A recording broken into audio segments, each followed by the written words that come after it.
Have you ever applied your makeup but something still feels off when you look in the mirror? You know that nagging feeling when your face looks tired, despite your best efforts? You're not alone. I see these same mistakes constantly, and I'm about to show you exactly how to fix them with techniques that actually work for our skin. Trick 1. Choose foundation. One shade deeper than you think. That foundation shade you've been using for years is probably making you look washed out and older. Most women over 50 are wearing foundation that's 1 to 2 shades too light, thinking it will brighten their complexion. But light foundation against mature skin creates a flat, lifeless appearance that emphasizes every line and makes you look tired. Go 1 shade deeper than you think you need. Your skin has likely changed undertones over the years, and what worked at 35 doesn't work at 55. Test foundation on your jawline in natural light, and choose the shade that disappears into your skin. A slightly deeper foundation creates dimension and warmth that instantly lifts your entire face. Your undertones shift as we age. You might have been a cool undertone in your 20s, but now you're more neutral or even warm. This is why that pink-based foundation that used to be perfect now makes you look ashy. The right shade should enhance your natural coloring, not fight against it. I learned this working with a client who had been wearing the same foundation shade for 15 years. When we went just 1 shade deeper, the transformation was incredible. She looked like she'd had a facelift. The deeper shade brought life back to her complexion and made her eyes pop in a way that lighter foundation never could. When testing foundation, don't just look at your face in the mirror. Step outside or near a window. Indoor lighting can be deceiving, and what looks perfect under bathroom lights might look completely wrong in daylight. The foundation should blend seamlessly with your neck. If there's a visible line of demarcation, it's not the right shade. Trick 2. Apply blush higher on your cheekbones for instant lift. Stop putting blush on the apples of your cheeks. That's aging you by at least 5 years. As our faces change, the apples of our cheeks actually drop lower, so putting blush there emphasizes the downward pull of gravity. Apply blush higher up on your cheekbones, starting from the outer corner of your eye and sweeping toward your hairline. This creates an instant lifting effect that defies gravity. Use a fluffy brush and build the color gradually. You want it to look like a natural flush that's been lifted upward. Smile when you apply it, but place the blush above where your cheeks naturally round out. Think of creating an upward sweep that follows the natural bone structure of your face. Peach and coral tones work beautifully for this technique because they mimic a natural flush while providing that lifting effect. Use your ring finger to find the highest point of your cheekbone, then apply blush just above that point. This ensures you're hitting the right spot every time. Blush should enhance your bone structure, not hide it. I used to apply blush the traditional way for years, and I couldn't figure out why my face looked droopy even with makeup on. The moment I started placing blush higher on my cheekbones, everything changed. It's like discovering the secret to instant contouring without actually contouring. The higher placement creates shadows and highlights that naturally sculpt your face. The texture of your blush matters too.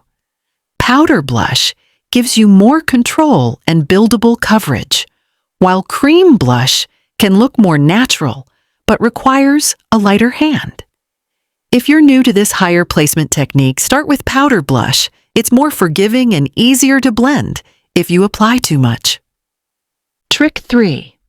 Use lip liner as your secret weapon. Skipping lip liner after 50 is like trying to paint without sketching first. As we age, our lip borders become less defined, and lipstick bleeds into those fine lines around our mouth. Without liner, even expensive lipstick looks messy and ages you. Use a lip liner that's just 1 shade deeper than your natural lip color, not matching your lipstick. Line your lips, then fill them in completely with the liner before applying lipstick. This creates a base that prevents bleeding and makes your lipstick last hours longer.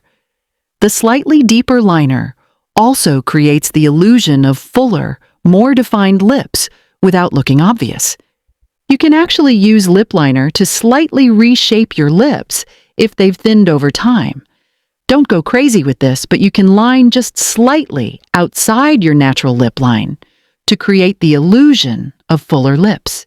Stay within a millimeter of your natural line and blend the liner well. This works especially well on the upper lip, where we tend to lose volume first. The reason lip liner works so well isn't just about preventing bleeding. It's about creating structure. As we age, we lose definition everywhere, including our lips. Liner brings back that crisp edge that makes everything look more polished and intentional. One of my most elegant clients was constantly frustrated because her lipstick would disappear within an hour and bleed into the lines around her mouth. Once we started using this liner technique, her lipstick stayed perfect all day and she looked 10 years younger. The defined lip line brought structure back to her entire lower face. The application technique matters just as much as the product.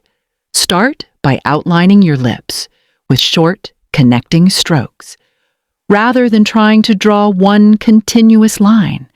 This gives you more control and a more natural-looking result.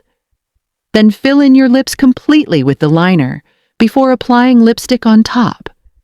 If these insights are already changing how you think about makeup, hit subscribe, because I share game-changing beauty advice like this every week. You deserve to feel confident and radiant, and I'm here to help you get there with techniques that actually work for our skin now. Trick 4. Strategic Shimmer. Placement for brighter eyes. That shimmery eyeshadow you love is actually emphasizing every crease and making your eyes look smaller. Shimmer highlights texture, and mature eyelids have more texture than they used to. When you put shimmer all over your lid, you're putting a spotlight on every line and crease. Use matte shadows as your base, then add just a tiny touch of shimmer to the inner corners of your eyes and right under the brow bone. This strategic shimmer placement opens up your eyes and makes them look brighter without emphasizing texture. Choose champagne or soft gold tones rather than silver. They're more flattering against mature skin. The inner corner highlight is particularly magical. It makes your eyes look wider set and more awake. Just a tiny dab with your pinky finger is all you need. That highlight under the brow bone creates the illusion of a higher, more lifted brow without any makeup looking obvious. Cream shimmer can settle into fine lines, so powder shimmer applied with a small, dense brush gives you more control and a smoother finish. Tap off excess product before applying. You want just a whisper of shimmer, not a disco ball effect. Matte shadows aren't boring. They're sophisticated. A well-blended matte shadow in a shade slightly deeper than your skin tone creates depth and dimension without any of the texture issues that shimmer can cause. Think of matte shadows as the foundation of your eye look, and shimmer as the jewelry.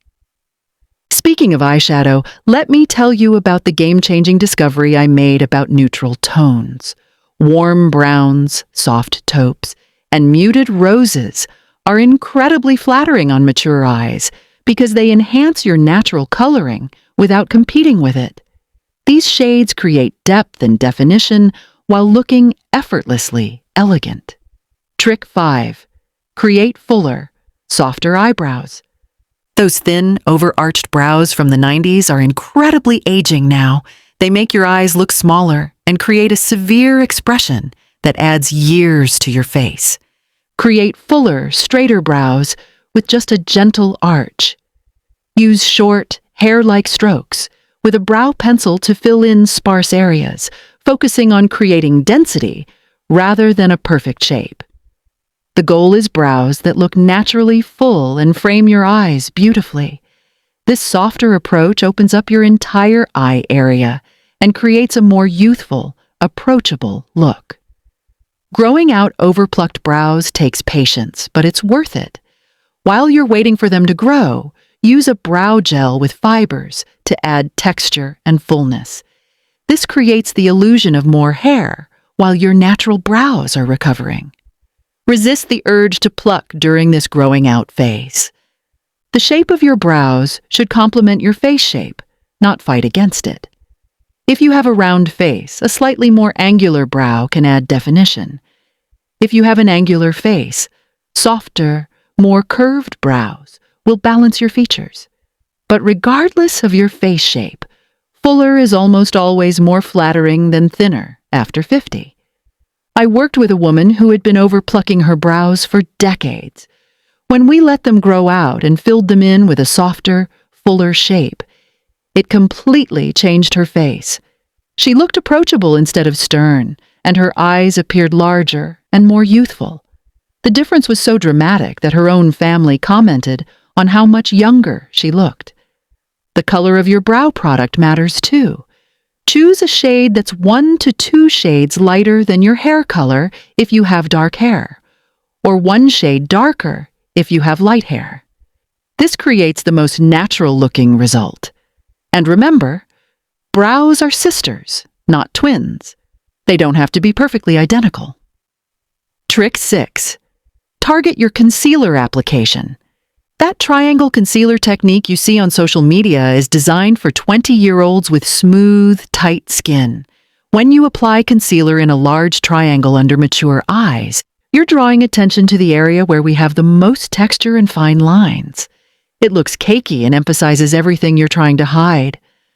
Apply concealer only where you actually have darkness, usually in a small crescent shape, right under the inner corner of your eye and along the lash line.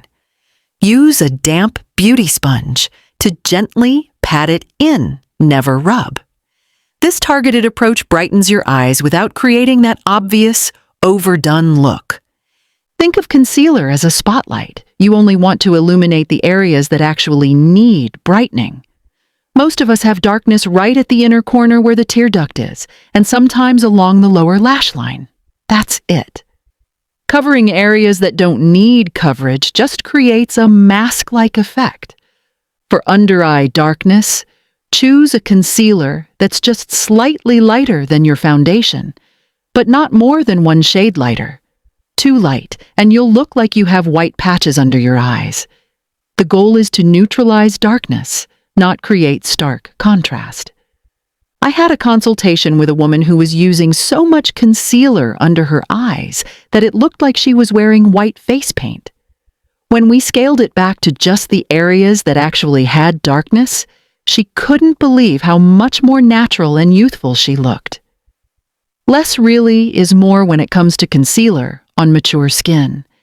The key to long-lasting concealer is setting it properly.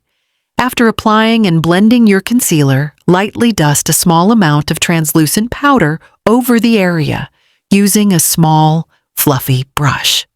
This prevents creasing and helps your concealer stay in place all day. Trick 7. Use light liner on your waterline. Black eyeliner on your waterline is making your eyes look significantly smaller and more tired. As we age, our eyes naturally appear smaller due to changes in our eyelids, and black liner on the waterline emphasizes this by creating a harsh, closing-off effect. Switch to a nude or white liner on your waterline. It creates the optical illusion of larger, brighter eyes. The light color reflects light back and makes the whites of your eyes appear whiter and more awake. If you want definition, use a soft brown liner on your upper lash line instead. I had a client who was convinced she needed dramatic black liner to make her eyes stand out. When we switched to nude liner on the waterline and soft brown on the upper lash line, she couldn't believe how much bigger and brighter her eyes looked. She said it was like someone had turned on a light behind her eyes. The waterline trick works because it's all about light reflection. Dark liner absorbs light and makes that area recede. Light liner bounces light back and makes your eyes appear larger and more awake. If nude or white liner feels too stark, try a soft peachy or champagne liner on your waterline. This technique is especially effective if you wear glasses. The light liner on your waterline helps counteract the way glasses can make your eyes appear smaller. It's a simple trick that makes a huge difference in how awake and youthful your eyes look behind your frames. Trick 8. Focus mascara on upper lashes only. Mascara on your bottom lashes is probably making you look older, not younger. Bottom lash mascara can emphasize under-eye bags and create shadows that make you look tired. It also tends to smudge throughout the day, creating that raccoon effect. Focus all your mascara attention on your top lashes, using 2 coats and really building up the volume and length. If you feel like you need something on the bottom, use just a tiny bit of brown mascara on the outer third of your bottom lashes only. This creates subtle definition without the aging effects of full bottom lash mascara. Wiggle the wand at the base of your lashes to create volume, then sweep upward for length. 2 coats minimum, and don't be afraid to separate any clumps with a clean spoolie brush. Beautiful upper lashes draw attention upward and create that wide-eyed, youthful look we're all after. After applying 2 coats of mascara, use a clean spoolie brush to gently separate and lift your lashes while the mascara is still slightly wet. This creates incredible definition and prevents clumping. Then, if you want extra drama, add a 3rd coat just to the outer lashes for a subtle, winged effect. I used to be obsessed with coating every single bottom lash with mascara, thinking it made my eyes look more defined. But when I stopped doing bottom mascara and focused all my attention on my upper lashes, people started commenting on how bright and awake I looked. The difference was subtle but significant. My eyes looked larger and more youthful without the harsh frame of dark bottom lashes. The type of mascara you use matters too. Look for formulas that add both length and volume without being too heavy or clumpy. Waterproof mascara can be great for special occasions, but for everyday wear, regular mascara is easier to remove and less likely to damage your lashes. Trick 9. Choose flattering lipstick colors for your current skin. Stop choosing lipstick colors based on what you wore in your 20s or what looks good in the tube. Dark, vampy colors and super bright shades can be harsh against mature skin and make your teeth look yellow. Look for lipsticks that are just a few shades deeper or brighter than your natural lip color. Berries, roses, and warm corals are universally flattering and create a polished look without being overwhelming. Test colors against your skin in natural light and choose shades that make your teeth look whiter and your complexion more radiant. Hold the lipstick up to your face in natural light. Does it make your skin look brighter and your teeth look whiter? That's your color. If it makes you look washed out or your teeth look yellow, it's not the right shade for you now, even if it was perfect 10 years ago. Berry tones are sophisticated, age-appropriate, and incredibly flattering on most skin tones. Unlike bright reds that can be harsh, or pale pinks that can wash you out, berry tones have just enough depth to define your lips without overwhelming your face. Instead of applying straight from the tube, use a lip brush for more precise application and better color payoff. This helps you build up the color gradually, so you can control the intensity. Start with a light layer, blot with tissue, then add more if needed. I discovered the power of berry tones completely by accident, and it changed my lipstick game forever. I was in a department store trying on different shades, and the makeup artist suggested a berry tone that I initially thought would be too dark. But when I tried it on, it was perfect, sophisticated, flattering, and it made my teeth look incredibly white. Trick 10. Master strategic highlighting. As we age, we naturally lose some of the definition in our faces, and without strategic highlighting, everything can look flat and one-dimensional. Most women either skip highlighting completely or put it in the wrong places. Apply a subtle highlighter to the high points of your cheekbones, the bridge of your nose, and your Cupid's bow. Use a champagne or soft gold shade rather than stark white or silver. The key is subtlety. You want to look lit from within, not like you're wearing obvious makeup. Highlighting is like architectural lighting for your face. It creates dimension and draws the eye to your best features. The cheekbone highlight should follow the natural bone structure. The nose highlight should be just a thin line down the bridge. And the Cupid's bow highlight makes your lips look fuller and more defined. Avoid anything too glittery or chunky, which can emphasize texture and look juvenile. Look for finely milled highlighters with a subtle sheen. Cream highlighters can be beautiful on mature skin because they blend seamlessly and create a natural-looking glow from within. It's not just about where you put highlighter, but how much you use. The goal is to enhance your natural bone structure, not create new features. A light hand is everything. You can always build up the intensity, but it's much harder to tone down an overly highlighted face. A makeup artist who worked with mature actresses taught me that the secret to beautiful highlighting is placement and restraint. She would apply highlighter with a fan brush, which gives the most natural, diffused application. The result was a subtle glow that looked like perfect skin rather than obvious makeup. Trick 11. Use liquid foundation with strategic powder. Powder foundation all over your face can emphasize dryness and settle into fine lines, making you look older and more textured. Powder foundation also looks flat and lacks the dimension that liquid foundation provides. Use liquid foundation for coverage and dimension, then use powder only where you actually need it, typically in your T-zone to control shine. This gives you the best of both worlds. The smooth, dimensional coverage of liquid foundation with oil control only where you need it. Apply your liquid foundation all over, then lightly dust powder only on your forehead, nose, and chin if needed.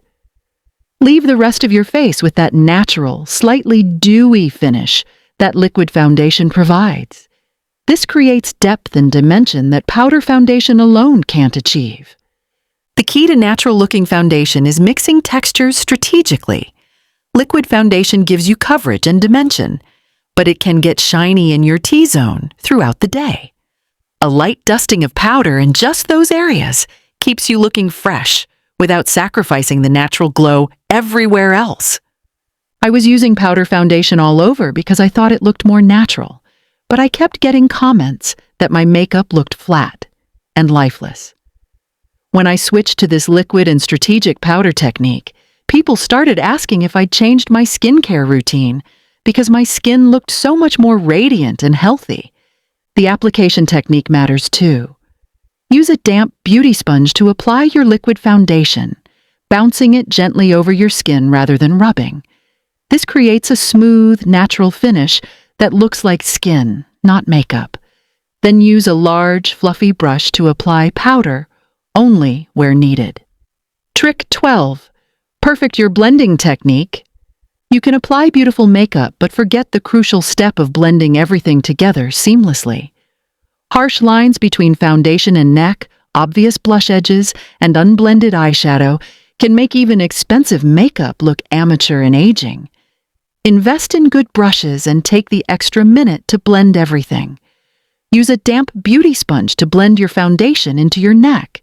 Use a clean, fluffy brush to soften any harsh blush lines, and always blend your eyeshadow with a clean, blending brush. This final step makes the difference between makeup that looks applied and makeup that looks like naturally enhanced beauty. Always step back and look at your makeup in natural light before you're finished. Check for any harsh lines or obvious edges and blend them away. Your foundation should seamlessly disappear into your neck, your blush should look like a natural flush, and your eyeshadow should have soft, graduated edges The importance of clean brushes for blending cannot be overstated.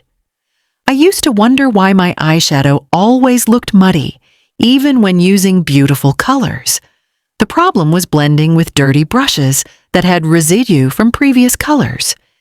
Keep several clean blending brushes on hand. The difference in your eyeshadow application will be night and day. Blending isn't just about softening edges. It's about creating seamless transitions that look natural. When you blend your foundation into your neck, you're creating the illusion that this is your natural skin. When you blend your blush properly, it looks like a natural flush rather than applied color. This actually happened to so many of my clients. They would apply beautiful makeup but forget this crucial step. The difference between well-blended makeup and poorly blended makeup is the difference between looking polished and looking like you're wearing a costume. Take the time to blend properly. It's what separates amateur makeup from professional-looking results. You now have 12 powerful techniques that can instantly lift and brighten your face. Start with the 3 that resonated most. Small changes create dramatic transformations. Which trick are you trying first? Let me know in the comments and check out one of the 2 videos on the screen now for more amazing content.